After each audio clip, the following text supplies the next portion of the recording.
L'équipe de One Piece la plus boostée parmi ces 4 là, mes duos, on voit ça ensemble dans... Wesh. On voit ça ensemble dans cette vidéo. Bon, première étape, enfin première équipe, excusez-moi, équipe Kaido. Donc Kaido, Zoro et Garp. Vous l'aurez compris, chaque fois il y a un Yonko, il y a un second et il y a un Marine, du coup vous l'aurez capté. Deuxième équipe, équipe Shanks, avec donc Shanks en capitaine, Katakuri et Sengoku, évidemment tous à leur prime, je précise. Équipe Barbe Blanche, donc Barbe Blanche encore une fois à son prime, Sabo ainsi que Kobe.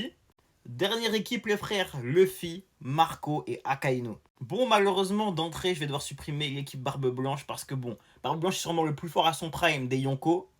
Sabo est sûrement l'un ou le plus fort des seconds. Ça tape entre Marco et Sabo, tout ça leur prime, bien évidemment.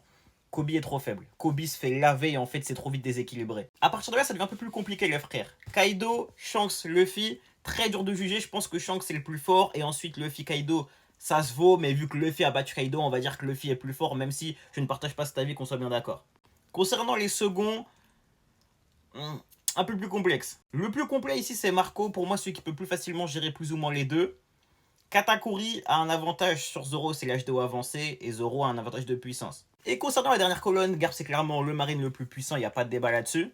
Et je dirais qu'entre Sengoku et Akainu, ça se tape. On connaît pas vraiment le niveau de Sengoku à son prime, mais il y a quand même le HDR, il est quand même comparé à Garp, les frères, donc c'est quand même un gros niveau, donc ça se vaut plus ou moins. Globalement, je dirais que la meilleure équipe, c'est celle de Luffy, c'est pour moi l'équipe la plus équilibrée. Luffy, c'est peut-être moins fort que Shanks, mais ça peut lui donner un vrai combat en tout cas. Marco, c'est pas forcément le plus puissant, mais c'est clairement celui qui pourra plus facilement gérer les deux autres. Et Akainu, c'est pas forcément le plus puissant non plus, mais pourra gérer les deux autres. Ensuite, je mettrai l'équipe Kaido, puis l'équipe de Shanks, malheureusement. Pour l'équipe Kaido, c'est surtout Garp qui fait la contrebalance.